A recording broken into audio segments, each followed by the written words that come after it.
Hello, ನಮಸ್ಕಾರ ವೀಕ್ಷಕರೇ.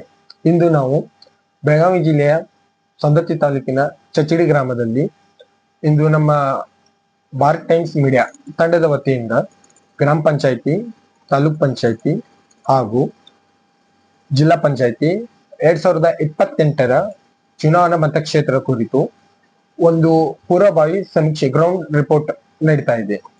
ಇಂದು ನಾವು ಚಚಡಿ ಗ್ರಾಮದ ಮಾಜಿ ಸದಸ್ಯರಾದ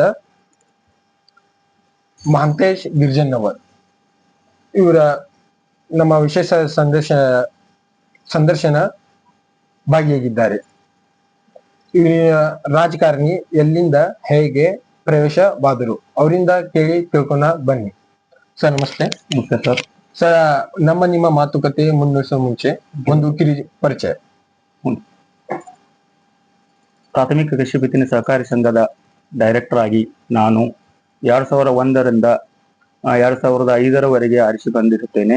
2005ರಿಂದ 2020ರವರೆಗೆ ಎಲೆಕ್ಟ್ ಮೆಂಬರ್ ಆಗಿ ಆರಿಸಿ ಬಂದಿರುತ್ತೇನೆ. 2020ರಿಂದ 25ರವರೆಗೆ ಪ್ರಾಥಮಿಕ ಕೃಷಿ ಪತ್ತಿನ ಸಹಕಾರಿ ಸಂಘದ 3 ವರ್ಷಗಳ ಸತತ ಬಾರಿ 3 ಸಾರಿ ಆರಿಸಿ ಬಂದ ನನ್ನ ರೈತ ಬಾಂಧವರಿಗೆ ಕೈ ಮುಗಿದು ಪೂರ್ವಕವಾಗಿ ಕೇಳುತ್ತೇನೆ. ರೈತರ ಒಡನಾಡುಗಳು ಬರ್ಬೇಕಂದ್ರೆ ರಾಜಕಾರಣಿ ಅಲ್ಲಿ ಒಂದು ಒಳ್ಳೆ ಭವಿಷ್ಯ ನನಗೆ ತುಂಬಿ ರೂಪಿಸಿಕೊಟ್ಟಂತ ರೈತ ಬಾಂಧವರಿಗೆ ಹೃತ್ಪೂರ್ವಕ ಅಭಿನಂದನೆ ಸಲ್ಲಿಸ್ತೇನೆ. ಯಾಕಂದ್ರ ರಾಜಕಾರಣದಲ್ಲಿ ಒಂದೇ ಏಜ್ದಲ್ಲಿ ಸ್ಟೆಪ್ ಏರ್ಬೇಕಂದ್ರ ಯಾವತ್ತಿದ್ರು ಒಂದ್ ಸ್ವಲ್ಪ ಇದಿರ್ತತಿ. ಅದ ರಾಜಕೀಯ ಮಾಡ್ಬೇಕಂದ್ರೆ ನನಗೆ ಒಳನುಡಿಗಳನ್ನು ಕಲಿಸಿಕೊಟ್ಟಂತ ಅವ್ರ ರೈತರಿಗೆ ನಾನು ಚಿರಋಣಿಯಾಗಿರ್ತೇನೆ. ಸೊಸೈಟಿ ಉಪಾಧ್ಯಕ್ಷನಾಗಿ ಕಾರ್ಯರೂಪದಲ್ಲಿ ಬಂದು ಜನಗಳ ಒಡನಾಡುಗಳನ್ನು ಕಂಡುಹಿಡಿದು ಕೆಲಸಗಳನ್ನು ಕಾರ್ಯಗಳನ್ನು ಮಾಡೀನಿ. ಸಾಲಗಳನ್ನು ದೊರಕಿಸಿಕೊಟ್ಟಿವಿ. ಪ್ರಾಥಮಿಕ ಕೃಷಿ ಪತ್ತಿನ ಸಹಕಾರ ಸಂಘದಲ್ಲಿ ಸಾಲಗಳನ್ನು ಕೊಡುದು, ಯಾವುದೋ ಮನಿ ಮ್ಯಾಗ ಸಾಲ ಆಗಲಿ, ಆಮ್ಯಾಗ ರೈತರ ಸಾಲವಾಗಲಿ, ಹೊಲದ ಮ್ಯಾಗ ಸಾಲ ಆಗಲಿ, ಯಾವುದೋ ಕೋಟಿ ಗಂಟಲೆ ದುಡ್ಡನ್ನು ತಂದು ಸಹಕಾರ ಸಂಘದಲ್ಲಿ ಹಂಚಿಕೆ ಮಾಡುವಂತ ಸಹಕಾರ ಸಂಘದ ಕೆಲಸವನ್ನು ನಾನು ಕಂಟಿನ್ಯೂ ಮುಂದುವರೆದು ಬಂದಿರುತ್ತೇನೆ. ಪ್ರಾಥಮಿಕ ಕೃಷಿ ಪತ್ತಿನ ಅಂದ್ರೆ ಇಷ್ಟ ಮಾಡಿದ ಕಾರ್ಯರೂಪ ಕೆಲಸಗಳಿದೆ, ರೈತರ ಸಹಕಾರ ಮಾಡಿದ್ದೇನೆ. ಸರಿ ಸರ್. ಸರ್, ಒಂದು ಪ್ರಶ್ನೆ ಬಂದ್ಬಿಟ್ಟು, ನೀವು ರಾಜಕಾರಣ ಬರ್ಲಿಕ್ಕೆ ಕಾರಣ ಏನು ಸರ್? ಜನರ ಒಡನಾಡುಗಳು ನಿಮ್ಮಲ್ಲಿ ಚೆನ್ನಾಗಿತ್ತು ಸರ್. ಜನರು ನನಗೆ ಮಾಳೆ ಪ್ರೋತ್ಸಾಹ ಕೊಟ್ಟರು. ಮುಂದೆ ನೀವು ಹೋಗ್ಬೇಕಪ್ಪ, ನಿನ್ ಬಹು ಚಲೋ ಐತಿ, ಯಾವುದೋ ಕಾರಣಕ್ಕೂ ಹಿಂದೆ ಉಳಿಬೇಡ, ಯಾವ್ದು ಅವ್ರು ಹೇಳಿದ ಹೆಜ್ಜೆಯಿಂದ ನಾ ಮುಂದೆ ಕಂಟಿನ್ಯೂ ಹೋದೆ. ನೀವು ಬರೋಕ್ಕಿಂತ ಮೊದಲೇ ಯಾವ ರೀತಿ ಡೆವಲಪ್ಮೆಂಟ್ ಇದ್ದು, ನೀವು ಬಂದ ಮೇಲೆ ಯಾವ ರೀತಿ ಡೆವಲಪ್ಮೆಂಟ್ ಆಗುದು? ನಾವ್ ಬರೋಕ್ಕಿಂತ ಪೂರ್ವದಲ್ಲಿ ಸರ 2001 ಇದು ಗ್ರಾಮ ಪಂಚಾಯತಿ ಮಟ್ಟದಲ್ಲಿ ಹೇಳ್ತಾನ. ಆ ರೈತರ ಒಡನಾಡುಗಳು ಬೇರೆ, ಜನರ ಹಿಂಬಲ್ಲಿ ನನ್ನ ಪ್ರೋತ್ಸಾಹ ಕೊಟ್ಟು ಸಪೋರ್ಟ್ ಎಬ್ಸಿದ ಜನ ಅವರೇ. ಜನರಿಂದ ನಾನು ಒಡನಾಡುಗಳು ಬೆನ್ನ ತಟ್ಟಿ ನಾನು ಎಬ್ಸಿದ್ರು. ನಾನು ಏನಿಲ್ಲಿ ಆಗಿದ್ದ ಅಗ್ರಿಕಲ್ಚರ್ ಪರ್ಪಸ್ ಅಲ್ಲಿ ಹೊಲದಲ್ಲಿ ದುಡ್ತಾ ಇದ್ನೆ. ಇದು ಬೇಡಪ್ಪ, ನಂಗೆ ರಾಜಕೀಯ ಭವಿಷ್ಯ ಬೇಡ ಅಂತಂದು ನಾನು ಕಂಟಿನ್ಯೂ ಕೆಲಸ ಮಾಡ್ಕೊಂತ ನಾನು ಹೊಲದಲ್ಲಿ ದುಡ್ಕೊಂತ ನಮ್ಮ ಫಾದರ್ ಮೇಲೆ ಕೇಳ್ಕೊಂತ ಹೋಗ್ತಾ ಇದ್ದೆ. ಅದಕ್ಕೆ ರಾಜಕೀಯ ನಿನ್ ಭವಿಷ್ಯ ಐತಿ, ಮುಂದೆ ಹೋಗಪ್ಪ, ಈಗ ಯಾಕೆ ಈಗ ಮಾಡ್ತಿ, ನಮ್ಮ 4 ಜನಕ್ಕೆ ಒಂದ್ ಸ್ವಲ್ಪ ಅನುಕೂಲ ಮಾಡಿಕೊಡು, ಒಳ್ಳೇದು ಮಾಡಿಕೊಡೋನು. ಆಯ್ತು, ಓಕೆ ಮಾಡೋಣ, ನಿಂದಿರ್ತಾನ ಅಂತ. ನನಗೆ ಇಲ್ಲಿವರೆಗೆ ನಾ 2025ರವರೆಗೇನು ಒಟ್ಟೆ ಸೋಲಿಲ್ಲದ ಸರದಾರ್ ಎಂದು ಹೆಸರು ಪಟ್ಟಿದ್ದು ನನ್ನ ಅನಿಸಿಕೆ. ಇನ್ನು ಮುಂದೆ ರಾಜಕೀಯ ಭವಿಷ್ಯದಲ್ಲಿ ಎಲ್ಲರಿಗೂ ಒಳ್ಳೆ ಕೆಲಸಗಳ ಕಾರ್ಯಗಳನ್ನು ಮಾಡ್ತಾ ಬರ್ಬೇಕಂತೂ ನನ್ನ ಆಸೆ ಇದೆ. ನನ್ನ ಪೀಠದಲ್ಲಿ ಕೇಳಬಹುದು, ಊರಲ್ಲಿ ಕೇಳಬಹುದು. ನಂದು ಒಣ್ಣೆವಾಡು ಮತಕ್ಷೇತ್ರ, ಒಣ್ಣೆವಾಡು ಗ್ರಾಮ ಪಂಚಾಯತಿ ಒಣ್ಣೆವಾಡು ಮತಕ್ಷೇತ್ರದಲ್ಲಿ ಅಭಿವೃದ್ಧಿ ಮಾಡಿದ ಕೆಲಸಗಳನ್ನು ಹೇಳಲಷ್ಟದೇವೆ. ಅವ್ರು ಹೇಳಲಿ ಲೆಕ್ಕನೇ ಇಲ್ಲ. ಕೆಲಸ ಅಭಿವೃದ್ಧಿ ಮಾಡಿದ್ದ ಕೆಲಸ ನನ್ನ ಅನುಭವದಲ್ಲಿ ಕೆಲಸ ಮಾಡಿದ್ದು 2015ರಿಂದ 2020ರವರೆಗೆ ಜನ ಬೆನ್ನ ತಟ್ಟಿ ಎಬ್ಸಿದ ನನ್ನ ಓಟ್ ಹಾಕಿದ ಬಾಂಧವರಿಗೆ ನಾ ಬಹಳ ಕೆಲಸಗಳು ಮಾಡಿದ್ದೀನಿ. ಆದ ಪ್ರಕಾರ ಮತ್ತು 2020ರಲ್ಲಿ ಮತ್ತು ನಿಂತ್ಕೊಳಪ್ಪ, ನೀನು ಚಲೋ ಆಗ್ತೈತಿ, ನೀನ್ ಬಹು ಚಲೋ ಐತಿ. ಮತ್ತು 2025ರವರೆಗೆ ಕಾರ್ಯರೂಪ ಕೆಲಸ ಬಂದಿದೆ.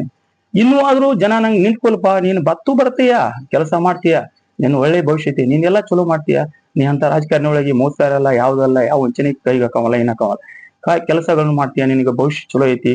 ಯಾವ ಕೆಲಸ ಮಾಡಿದೆ ಅಂದ್ರೆ, ಪೇಟೆ ಓಣಿಯ ಸಿಸಿ ರೋಡ್ ಮಾಡಿದೆ, ಕಂಬಾರೋಣಿ ಸಿಸಿ ರೋಡ್ ಮಾಡಿದೆ, ಮತ್ತ ನರೇಗಾದಲ್ಲಿ ಯಾವ ಕೆಲಸ ಕಾಮಗಾರಿಗಳನ್ನು ಮಾಡಿದೆ. ಯಾವುದೇ ಕೆಲಸ ಆಗಿತ್ತಿರಕಿಲ್ಲ ಮೊದಲೇ. 2015ರ ಪೂರ್ವದಲ್ಲಿ ಯಾವ ಚಚಡಿ ಗ್ರಾಮಕ್ಕೆ ಕೆಲಸಗಳಾಗಿಲ್ಲ ನಾನು ವಾಡ ಮತಕ್ಷೇತ್ರದಲ್ಲಿ. ನಾ ಬಂದ ಮೇಲೆ 2025ರವರೆಗೇನು ಕೆಲಸ ಮಾಡಿದ್ದು ಬಹಳ ಕಾರ್ಯ. ಅದನ್ನೇ ನೀವು ವೈರಲ್ ಮಾಡ್ಕೋಬಹುದು. ಆದ್ರೆ ನಂದೇನಿಲ್ಲ, ನಂದು ಹೇಳುವಂತ ಕೆಲಸ ಬಹಳ ಅದಾವ. ಎಲ್ಲಾ ಕೆಲಸ, ಒಂದು ಬಾವಿ ಕೆಲಸ ಆಗ್ಲಿ, ಒಂದು ಊರಿಗೆ ಕುಡಿ ನೀರು ಸೌಕರ್ಯ ತರಬೇಕಂದ್ರೆ ಗುಂಡ್ರು ಬಸವನಿಂದ ಗುಡಿಯಿಂದ ಹಿಡ್ಕೊಂಡು ಟಿಪಿ ಅವ್ರ ಫಂಡ್ನಿಂದ ಜಡಿಪಿ ಅವ್ರ ಫಂಡ್ದಿಂದ ತಗೊಂಬಂದು ಕೆಲಸ ಕಾರ್ಯರೂಪವನ್ನು ಮಾಡಿ ಎಲ್ಲಾ ಜನರಿಗೆ ಅನುಕೂಲ ಮಾಡಿ ಕೊಟ್ಟಿದ್ದೇನೆ. ಎಲ್ಲೇ ಗುಂಡ್ರು ಬಸವೇಶ್ವರ ಗುಡಿಯಿಂದ ಕೆಲಸ ಬಾವಿ ಕಡಿಸಿ, ಬಾವಿಯಿಂದ ನೀರು ತಂದು ಊರಿಗೆ ಪೈಪ್ಲೈನ್ ಮಾಡಿಸಿ, ಊರಿ ನೀರಿನ ಸೌಕರ್ಯಗಳನ್ನು ಜನರಿಗೆ ಅನುಕೂಲ ಮಾಡಿಕೊಟ್ಟಿದ್ವಿ. ಮತ್ತೆ ವಾಟರ್ ಟ್ಯಾಂಕ್ ಸಪ್ಲೈ ಕಟ್ಟಿದೀವಿ. ಎಲ್ಲೇ ಒಂದೊಂದು ಏರಿಯಾಕ್ ಒಂದೊಂದು ಟಾಕೆಗಳು ಕಟ್ಟಿದೀವಿ. ಮಶೀದರಾಗಿ ಒಂದ್ 4-5 ಗಂಟೆ ಬೋರ್ ಹೊಡೆದಿದ್ದೀವಿ. ಯಾವುದೇ ನೀರಿನ ತೊಂದರೆ ಇಲ್ಲ, ಏನು ಇಲ್ಲ. ಎಲ್ಲಾ ಕೆಲಸ ಬರೋಬ್ಬರಿ ಆಗೈತ್ರಿ ಸರ. ಈಗ ಅಧಿಕಾರಿಗಳು ಬಂದು ನಮ್ದು ಮುಗಿದು ಈಗ 1.5 ತಿಂಗಳಾಯ್ತು.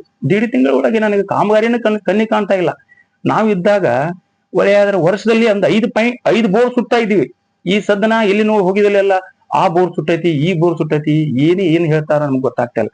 ನಾವಲ್ಲಿ ಅಧಿಕಾರ ಆಡಳಿತ ಇಲ್ಲ ಅಂದ್ಬೇಕಾದ್ರೆ ನಮ್ಗೆ ಹೋಗೋದು ಕೇಳಾಕ ಒಂದ್ ಸ್ವಲ್ಪ ಮುಜುಗರ ಆಗ್ತೈತಿ. ಹಚ್ಕೊಂಡ್ರೆ ಗೊತ್ತಾಗ್ತದೆ. ಆಡಳಿತ ಅಧಿಕಾರಿ ನೇಮಿಸಿದಾರೆ ಸರ್ಕಾರದವರ.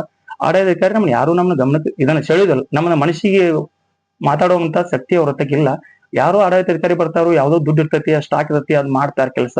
ಯಾವ್ದೋ ಕುಡಿಗೆ ನೀರಿಂದ ಸೌಕರ್ಯ ಮಾಡ್ತಾ ಇಲ್ಲ. ಜನ ಅಂಕಾರಿ ಸಲ ಬಾಳ ಕೇಳ್ತಾ ಇದಾರೆ. ನಾನು ಈ ಓಣಿ ನೀರ್ ಬಿಟ್ಟಿಲ್ಲಪ್ಪ, ಆ ಓಣಿ ಗಟರ್ ಬ್ಲಾಕ್ ಆಗಿದೆ, ಇದಾಗಿದೆ, ಇಲ್ಲಿ ಕರೆಂಟ್ ಹಾಕಿಲ್ಲಪ್ಪ, ಬಲ್ಬ್ ಹಾಕಿಲ್ಲ, ಇದನ್ನ ಹಾಕಿಲ್ಲ. ಮತ್ತೆ ಜನರು 12 ಕೆಲಸ ಕೇಳ್ತಾ ಇದಾರೆ. ಎಲ್ಲ ಕಾರ್ಯರೂಪಕ್ಕೆ ತಂದು ಜನಗಳು ಹೋರಾಡಿ ಒಡನಾಡಗಳನ್ನು ಕಂಡು ಹಿಡಿದು ಯಾವ ಜನ ಏನ್ ಹೇಳ್ತಿಲ್ಲ ಅದನ್ನ ತಲೆಯಲ್ಲಿ ಇಟ್ಕೊಂಡು ಯಾವ ಅಧಿಕಾರಿಗಳಲ್ಲಿ ಬರ್ತೈತಲ್ಲ ಕೆಲಸಗಳನ್ನು ತುಂಬರೋ ಪ್ರಯತ್ನದಲ್ಲಿ ನಾನು ಬಹಳ ಮುಂದುವರೆದಿದ್ದೀನಿ. ರಾಜಕಾರಣಿಗಳಲ್ಲಿ ಒಂದ್ ಸ್ವಲ್ಪ ಹಿಂದೇಟ್ ಮಾತಾಡಕ್ ಒಂದ್ ಸ್ವಲ್ಪ ಇದು ಸಹಜಿಲ್ಲ. ಅದಕ್ಕೆ ನನಗೂ ಎಲ್ಲಾ ರಾಜಕಾರಣಿಗಳ ಒಡನಾಡಗಳು ಚೆನ್ನಾಗಿದೆ. ಮಹೇಶ್ ಕೌಜಲಿ ಅವರ ಜೊತೆ ಚೆನ್ನಾಗಿದ್ದೀನಿ. ನಮ್ಮ ಬಿಜೆಪಿ ಆಡಳಿತದಲ್ಲಿ ಚೆನ್ನಾಗಿದ್ದೀನಿ. ಎಲ್ಲಾ ರಾಜಕಾರಣಿಗಳಲ್ಲಿ ಚೆನ್ನಾಗಿದ್ದೀನಿ. ತಾಲೂಕಾ ಅಧಿಕಾರಿಗಳು ಚೆನ್ನಾಗಿದ್ದೀನಿ. ಎಲ್ಲಾ ಅಧಿಕಾರಿಗಳೇ ಚೆನ್ನಾಗಿದ್ದೀನಿ. ಹಿಂದಕ್ಕೆ ಒಮ್ಮೆ ಕುಡಿ ನೀರಿನ ಸಹಿದಾಗ ಬರ ಇದ್ದಾಗ ಒಂದು ನೀರಿನ ತೊಂದರೆ ಬಂತು ನಮ್ಮ ಚಚಡಿ ಗ್ರಾಮಕ್ಕೆ. ಆ ಗ್ರಾಮದ ತೊಂದರೆ ಬಂದಾಗ ನೀರಿನ ಟ್ಯಾಂಕರ್ ಮುಖಾಂತರ ಸಪ್ಲೈ ಮಾಡಲು ಎಲ್ಲಾ ಅಧಿಕಾರಿಗಳು ಭೇಟಿಯಾಗಿ ಟ್ಯಾಂಕರ್ ಮುಖಾಂತರ ಸಪ್ಲೈ ಮಾಡಿದೀವಿ ನೀರು. ಆ ನೀರನ್ನು ಈಗ ನಮ್ಮ ಬೋರ್ವೆಲ್ ನೀರ್ ಇದ್ರು ನಮ್ಗೆ ಸರಿಯಾಗಿ ನೀರು ಕೊಡ್ತಾ ಇಲ್ಲ. ಬರೀ 1.5 ತಿಂಗಳಲ್ಲೇ ಸರಿಯಾಗಿ ನೀರ್ ಬಿಡ್ತಾ ಇಲ್ಲ, ಸರಿಯಾಗಿ ಕರೆಂಟ್ ಹಾಕ್ತಾ ಇಲ್ಲ, ಸರಿಯಾಗಿ ವಿದ್ಯುತ್ ಅಂದ್ರೆ ಕರೆಂಟ್ ಬಿಲ್ ಪಂಚಾಯತಿಗೆ ರೊಕ್ಕ ಉಳಿಸ್ಬೇಕಂದ್ರೆ ಕರೆಂಟ್ ಲೈನು ಕರೆಕ್ಟ್ ಆಗಿ ಟೈಮ್ ಸರಿ ತೆಗಿಬೇಕು. 7:30 ಹಾಕಿ 6 ಗಂಟೆಗೆ ಸಂಜೆ 6 ಗಂಟೆಗೆ ಹಾಕ್ಯಾರೆ ಬೆಳಿಗ್ಗೆ 5:05 6 ಗಂಟೆಗೆ ತೆಗಿಬೇಕು. ಸರ್ಕಾರದ ಪಗಾರ ತಗೋತಾರ ಅಂದಕ್ಕೆ ಚೆನ್ನಾಗಿ ಕೆಲಸ ಮಾಡಬೇಕು. ಯಾವ ಅಧಿಕಾರಿಗಳು ಯಾರು ಹೇಳ್ತಾ ಇಲ್ಲ. ಅವಾಗ ನಾವು ಕರೆಂಟ್ ಬಿಲ್ ಕಮ್ಮಿ ಬರ್ತಾ ಇತ್ತು, ಈ ಕರೆಂಟ್ ಬಿಲ್ ಜಾಸ್ತಿ ಬರ್ತಾ ಇದೆ. ಯಾವುದೋ ಕೆಲಸಕ್ಕೂ ಯಾವ ಸರ್ಕಾರದವರು ಯೋಜನೆಗಳು ಬಂದಿರ್ತಾವಲ್ಲ ಚೆನ್ನಾಗಿ ಜನರಿಗೆ ದೊರಕಿಸಿಕೊಡಬೇಕು. ಯಾವುದೋ ಏಕದಮ್ಮ ಬಂದ ಕೂಡಲೇ ಸರ್ಕಾರದ ಕೆಲಸಗಳನ್ನು ಜನಕ್ ಗೊತ್ತುಪಡಿಸಬೇಕು.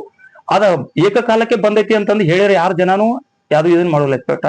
ಆದ್ರೆ ಎಲ್ಲ ಚೆನ್ನಾಗಿ ಜನರ ಒಡನಾಡಗಳು ಚೆನ್ನಾಗಿರ್ಲಿ. ಎಲ್ಲಾ ಸದಸ್ಯರು ಚೆನ್ನಾಗಿ ಸಪೋರ್ಟ್ ಕೊಟ್ಟಿದ್ದಾರೆ ನಮಗ. ಎಲ್ಲಾ ಕೆಲಸಗಳನ್ನು ಮಾಡಿದೀವಿ. ಇನ್ನು ಮುಂದಾದ್ರೂ ಮಾಡ್ತೀವಿ ಅನ್ನೋದು ನನ್ನ ಭರವಸೆ ಹೇಳ್ತೀನಿ. ಅಂದ್ರೆ ನೀವು ಇಷ್ಟೆಲ್ಲ ಮೂಲ ಸೌಕರ್ಯ ಒದಗಿಸ್ಕೊಟ್ರಿ. ಆದ್ರೆ ಈ ಆಡಳಿತ ಅಧಿಕಾರ ಮತ್ತು ಪಿಡಿಒ ಬಂದ್ರಿಂದ ಜನರಿಗೆ ಸಮಸ್ಯೆ ಉಂಟಾಗಿದೆ.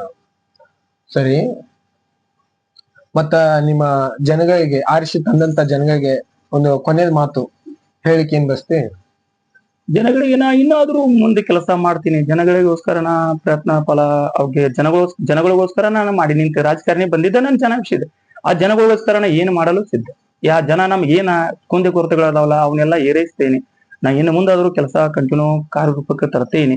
ಇನ್ನ ಹಿಂದ ಕೆಲಸಗಳ ಉಳಿದುನು ಅವಕ್ಕೊಂದು ಶಕ್ತಿ ತುಂಬಿ ಅವನ ಮುಂದೆ ಕೆಲಸಗಳನ್ನು ಮಾಡುವಂತ ಮಟ್ಟದಲ್ಲಿ ನಾನು ಬೆಳ್ತಾ ಇದ್ದೀನಿ. ಆದ್ರೂ ನಮ್ಮ ಊರಿಗೆ ಇನ್ನ ಸೌಕರ್ಯಗಳು ಆಗ್ಬೇಕು. ಈ ಸದ್ಯ PWD ರೋಡ್ ಅನ್ನು ಒಂದು 6-6.5 ಕೋಟಿ ರೂಪಾಯಿ MLA ಅವ್ರು ಹಾಕಿ ಕೆಲಸ ಮಾಡಿಸ್ತಾ ಇದೀವಿ. ಆ ಕೆಲಸಕ್ಕೆ ಬಹಳ ಪ್ರಯತ್ನ ಇತ್ತು. ನಮ್ಮ ಜನ ಹೇಳಿದ್ರೆ ನನಗೆ ಮಾಡಪ್ಪ ಇದು ಬೇಡ ಕೆಲಸ, ಡೌಟ್ ಆಗ್ಲಿ, ಡಾಂಬರ್ ಆಗ್ಲಿ ಅಂದ್ರು.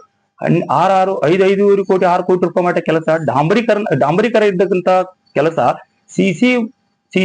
ಸಿಸಿ ಕಾಮಗಾರಿಗಳನ್ನು ನಮ್ಮ MLA ಅವರು ಸಿಸಿ ಕಾಮಗಾರಿಗಳನ್ನು ಮಾಡ್ಬೇಕು ಸರ್ ಅಂದಿದ್ದಕ್ಕೆ ಅವ್ರು ನಮ್ಗೆಲ್ಲಾ ಸಪೋರ್ಟ್ ಅನ್ನು ಕೊಟ್ಟು ಎಲ್ಲಾ ಸಹಾಯ ಸೌಕರ್ಯನು ಮಾಡ್ತೇನಪ್ಪ, ನಿಮ್ಗೆ ಅನುಕೂಲ, ನೀ ಚೆನ್ನಾಗಿ ಹೇಳ್ತೀಪ, ನೀ ಕೆಲಸ ಹೇಳಿದಾಗ ನಾವು ಕೆಲಸ ಮಾಡಕ್ ನಾವು ಬದ್ಧದೀವಿ, ನೀ ಚೆನ್ನಾಗಿ ಎಲ್ಲ ಈ ತರ ಮುಂದೆ ಹೋಗಪ್ಪ ಅಂತಂದು ಅವರು ನಮಗೂ ಬೆನ್ನನ್ನು ತಟ್ಟಿ ನನಗೆ ಎತ್ತಿದ್ರು.